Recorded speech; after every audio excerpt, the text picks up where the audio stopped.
ওং নম ভগবতে বাসুদেবায় নম। রাধে রাধে। গীতার মূল্যায়নের আজকের ভিডিও সবাইকে সমান চোখে দেখার মন্ত্র শ্রীমদ্ ভগবদ্ গীতার পঞ্চম অধ্যায়ের 18 নম্বর শ্লোক থেকে জানব। 18 নম্বর শ্লোক সংস্কৃতে বলা হয়েছে, বিদ্যা বিনয় সম্পন্নে ব্রাহ্মণে গোবিহস্তিনি সুনিশ্চৈব সপাকে চ পণ্ডিত সমদর্শিন। এর অনুবাদ, জ্ঞানবান পণ্ডিতেরা বিদ্যা বিনয় সম্পন্ন ব্রাহ্মণ, গাভী, হাতি, কুকুর ও কুকুরভোজী চণ্ডাল আদি সকলের প্রতি সমদর্শী হন। এই শ্লোকের অপর একটি অনুবাদ হল, বিদ্যা বিনয়যুক্ত ব্রাহ্মণ এবং চণ্ডাল ও গাভী, হস্তি এবং সারমেয় ইত্যাদিতে জ্ঞানী মহাপুরুষগণ সমদর্শী হন। এই শ্লোকের বিশেষ কথা হল, আজকাল সমব্যবহার নিয়ে খুবই তর্ক করা হচ্ছে। সকলের সঙ্গে সমান ব্যবহার করো, এরূপ প্রচার করা হচ্ছে। কিন্তু সমত্ব কাকে বলে এবং তা কেমন করে আসে, বাস্তবিক এটি বোঝার খুবই প্রয়োজন আছে। সমত্ব কোনো ছেলেখেলা নয়, এটি পরমাত্মার সাক্ষাৎ স্বরূপ। যার মন সমত্বে স্থির হয় তিনি জীবতাবস্থায় জগতে বিজয় লাভ করেন এবং পরমব্রহ্ম পরমাত্মাকে অনুভব করেন। এই সমত্বভাব তখনই আসে যখন অপরের দুঃখ নিজ দুঃখ, অপরের সুখ নিজের সুখ বলে মনে হয়। গীতায় ভগবান বলেছেন, হে অর্জুন, যে ব্যক্তি নিজ শরীরের ন্যায় আমাদের সব কিছুতেই সমান দেখে এবং সুখ অথবা দুঃখকে সর্বত সমভাবে দেখে, সেই যোগীকে পরম শ্রেষ্ঠ বলে মানা হয়। যেমন শরীরে কোনো অঙ্গে পীড়া হলে তাকে দূর করার জন্য আগ্রহ হয়, তেমনি কোনো প্রাণীর দুঃখ শোক হলে যদি তা দূর করার জন্য মনের তীব্র ইচ্ছা জাগে, তাহলে সমত্বভাব আসে। সন্ত মহাপুরুষদের লক্ষণেও আছে, পর দুঃখ দুঃখ সুখ সুখ দেখে পর। যতক্ষণ পর্যন্ত নিজের সুখের আকাঙ্ক্ষা থাকে ততক্ষণ যতই চেষ্টা করা হোক না কেন সমত্ব আসে না।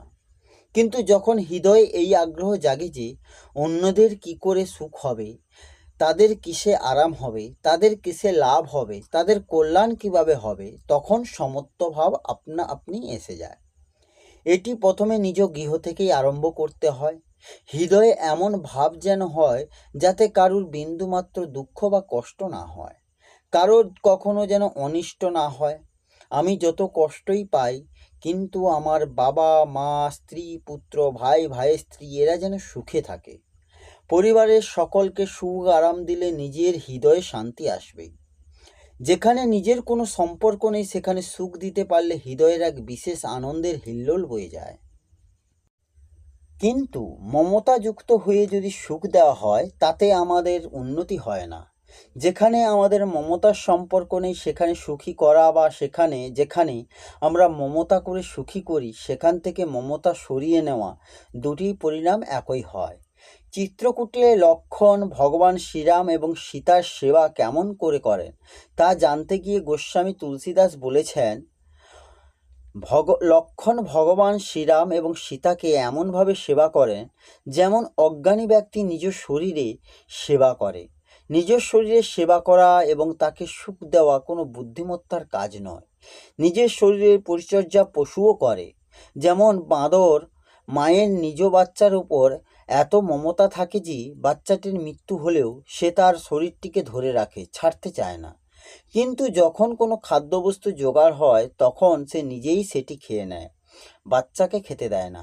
বাচ্চাটির খাওয়ার চেষ্টা করলেও তাকে এমন ধমক দেয় সে চিৎকার করে পালিয়ে যায়।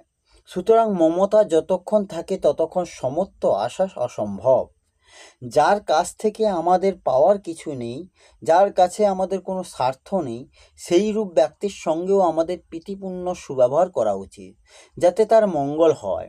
কোনো ব্যক্তি পথভ্রষ্ট হয়ে সঠিক পথের কথা আমাদের জিজ্ঞাসা করে এবং আমি অত্যন্ত আনন্দের সঙ্গে তাকে পথ দেখাই, অথবা যদি কিছু দূর পর্যন্ত তার সঙ্গে যাই, গিয়ে ঠিক পথটি চিনে দেই, তাহলে তার হৃদয়ে প্রত্যক্ষ সুখ ও শান্তি অনুভব হয়।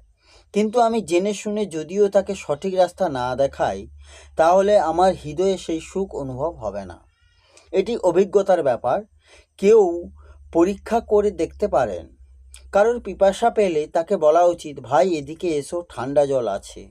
তারপর দেখবে হৃদয়ে প্রসন্ন ভাব আসে, সুখ অনুভব হয়। এই সুখ কল্যাণকারী সুখ। অন্যে দুঃখ পাক কিন্তু আমি সুখ পেয়ে নেই, এই সুখ পতনকারী হয়। এতে ব্যবহারিক জীবনেও উন্নতি হয় না, পরমার্থেও নয়। আমরা সৎসঙ্গের আয়োজন করি, এতে আমন্ত্রিত ব্যক্তিদের বসার ব্যবস্থা করি এবং প্রীতিপূর্ণ বাক্যে বলি, আসুন এখানে বসুন। তাকে এমন স্থানে বসায় যেখান থেকে তিনি ভালোভাবে শুনতে পাবেন। তিনি কি করে আরাম করে বসবেন, কি করে ভালোভাবে শুনবেন, এই ভাব মনে রেখে যেন তার সঙ্গে ব্যবহার করি। এরূপ করলে আমাদের হৃদয়ে প্রত্যক্ষভাবে শান্তি আসে। কিন্তু এটি যদি আদেশ করার মতো বলি যে, কি করছেন, এদিকে বসুন, ওখানে নয়, তাহলে বাক্য এক হলেও হৃদয়ে শান্তি পাওয়া যায় না। অন্তরে যে অভিমান থাকে তা অপরকে আঘাত করে কষ্ট দেয়। এইরূপ ব্যবহার করে যদি কেউ আশা করে যে সমত্ববোধ আসবে, তবে তা কখনো সম্ভব নয়। সবার হিতে যার প্রীতি অনুভব হয় তিনিই ভগবান প্রাপ্ত হন। কারণ ভগবান প্রত্যেক প্রাণীরই পরম সুহৃদয়। তিনি প্রত্যেক প্রাণীরই পালন ও পোষণকারী। পরম আস্তিকই হোক বা পরম নাস্তিক, উভয়ের জন্যই ভগবানের এক বিধান। এক ব্যক্তি অত্যন্ত আস্তিক, ভগবানকে মানে এবং তাকে লাভ করার জন্য সাধন ভজন করে। আর এক ব্যক্তি অত্যন্ত নাস্তিক, জগৎ থেকে ভগবানের নাম মুছে ফেলতে চায়। হৃদয়ে এমন ভাব রাখে যে ভগবানকে মানার ফলে এবং ভগবানের জন্যই এ জগৎ কষ্ট পাচ্ছে, ভগবান নামক কোনো বস্তুই নেই। এই তার হৃদয়ের ভাব, এইরূপ সেও প্রচার করে। এইরূপ ঘোর নাস্তিক ব্যক্তিরও পিপাসা দূর হলে সে জলের দ্বারা, পরম আস্তিক ব্যক্তিও সেই জলের দ্বারা তৃষ্ণা দূর করে। জলে এমন বৈষম্য নেই যে তা আস্তিকের পিপাসা ঠিক মতো মেটাবে এবং নাস্তিকের পিপাসা দূর করবে না। জল একই নিয়মে সকলের তৃষ্ণা দূর করে। সূর্য তেমনই সমানভাবে সকলকে আলো দেয়। হাওয়াও একইভাবে সকলকে শ্বাস প্রশ্বাস গ্রহণের সুযোগ দেয়। পৃথিবী সমানভাবে সকলকে স্থান দেয়। ভগবান রচিত প্রত্যেক বস্তুই এইভাবে সকলকে সমানভাবে উপভোগ করে। সমত্ব মানে এই নয় যে সবার সাথে সমানভাবে আহার বিহার বা বিবাহ সম্বন্ধ করা। ব্যবহারিক সমত্ব পতন ঘটায়। সমব্যবহার হলো যমরাজ, মৃত্যু আর এক নাম, কারণ এর ব্যবহারে অসম্ভব নেই।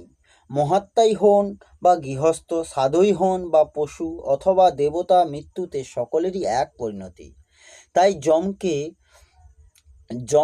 যমকে সমবর্তী বলা হয়েছে। সুতরাং যার দ্বারা সমব্যবহার করে তারাও যমরাজ।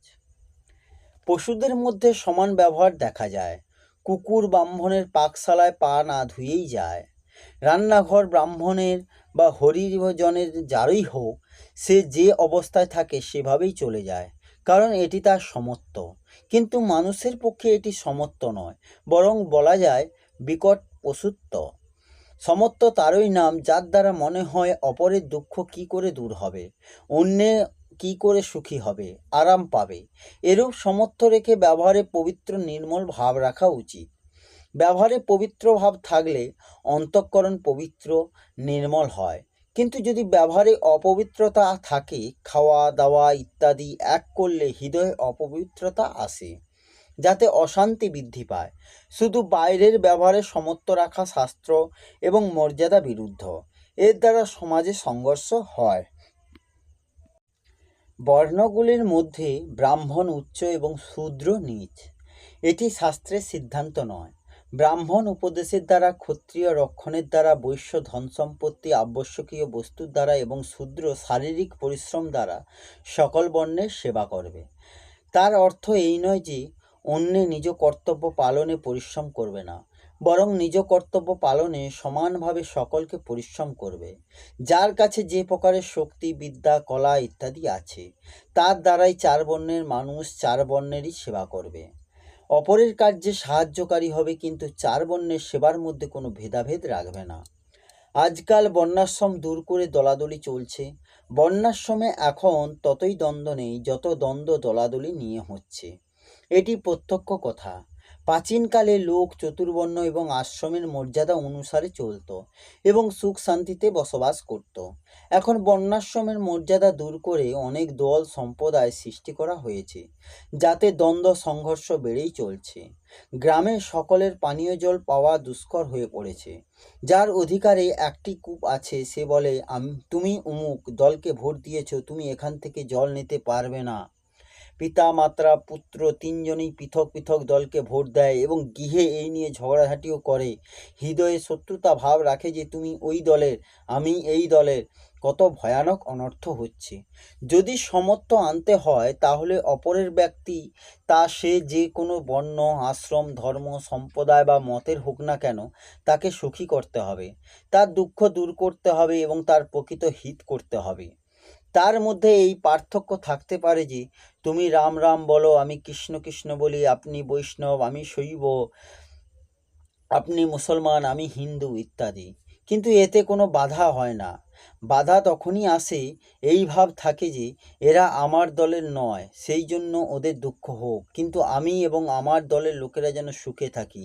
এই ভাব পোষণ করলে ভয়ানক অনর্থ হয়। তাই যে কোনো বর্ণের মানুষই কষ্ট পাক না কেন, তার হিতের জন্য চিন্তা সমভাবেই করা উচিত এবং তার সুখ হলে তাতে সমানভাবে প্রসন্ন হওয়া উচিত। যেমন ব্রাহ্মণ এবং হরিজনদের মধ্যে সংঘর্ষ হলো, এতে হরিজনদের হার হলে এবং ব্রাহ্মণরা জিতে গেলে যদিও আমাদের মনে আনন্দ হয়, অথবা ব্রাহ্মণরা হেরে গেলে এবং হরিজনদের জিত হলে যদিও আমাদের মনে দুঃখ হয়, তবে এটি অসম ব্যবহার, যা অত্যন্ত হানিকারক। ব্রাহ্মণ এবং হরিজন সকলের প্রতি আমাদের হৃদয়ে হিতের চিন্তা সমানভাবে থাকা উচিত। কারোর অহিত যেন আমাদের সহ্য না হয়, সকলের দুঃখই যেন সমভাবে আমাদের নাড়া দেয়। ব্রাহ্মণ দুঃখী হলে তাকে সুখী করব এবং হরিজন দুঃখ পায় তাকে সুখী করব না, এরূপ পক্ষপাতিত্ব করা উচিত নয়। বরং হরিজনকে সুখ করাই বিশেষ চেষ্টা করা উচিত। আবার হরিজনকে সুখী করতে গিয়ে ব্রাহ্মণকে দুঃখ উপেক্ষা করা উচিত নয়। এইরূপ কোনো বর্ণ, আশ্রম, ধর্ম, সম্প্রদায় ইত্যাদির জন্য পক্ষপাত থাকা উচিত নয়। সকলের প্রতি সমানভাবে হিতকর ব্যবহার করা উচিত। যদি কোনো নিম্ন বর্গের লোককে উচ্চ মর্যাদা দেওয়া থাকে, তাহলে সেই বর্গের লোকদের ভাব এবং আচরণগুলি শুদ্ধ এবং সুন্দর করা দরকার। তাদের কোনো কিছুর অভাব থাকলে সেগুলি পূরণ করতে হয়, তাদের সাহায্য করতে হয়, কিন্তু তাদের উত্তেজিত করে তাদের হৃদয়ে অন্য বর্গের প্রতি ঈর্ষা এবং দেশভাব উৎপন্ন করে দেওয়া অত্যন্ত অহিতকর, মারাত্মক। এটি ইহলোকে এবং পরলোকে পতনকারক হয়, কারণ ঈর্ষা, দেশ, অভিমান ইত্যাদি মানুষকে পতনোন্মুখ করে। এরূপ ভাব ব্রাহ্মণেরও হলেও তারও পতন হয় এবং হরিজনের হলেও তারও পতন হয়। উত্থান তো হয় সদ্ভাব, সদ্গুণ এবং সদাচারের দ্বারা। যাদের খাদ্য, বস্ত্র, গৃহ ইত্যাদি শরীর নির্বাহের বস্তুর অভাব থাকে, তাদের বিশেষ করে ওই সমস্ত বস্তু দেওয়া উচিত। তারা যে কোনো বর্ণ, আশ্রম, ধর্ম, সম্প্রদায়ের হোক না কেন, সকলেরই জীবনযাপন সুখপূর্ণ হওয়া উচিত। সকলকে সুখী হোক, সকলে নীরব হোক, সকলের ভালো হোক, কারোর কখনো যেন বিন্দুমাত্র দুঃখ না হয়, এরূপ ভাব মনে রেখে সকলের সঙ্গে যথাযোগ্য ব্যবহার করাই সমত্ববোধ, যা সমস্ত মানুষের পক্ষে হিতকারক। এই হল শ্রীমদ্ ভগবদ্গীতার পঞ্চম অধ্যায়ের 18 নম্বর শ্লোকের সবাইকে সমান চোখে দেখার মন্ত্র। রাধে রাধে। জয় শ্রীকৃষ্ণ। জয় গীতা।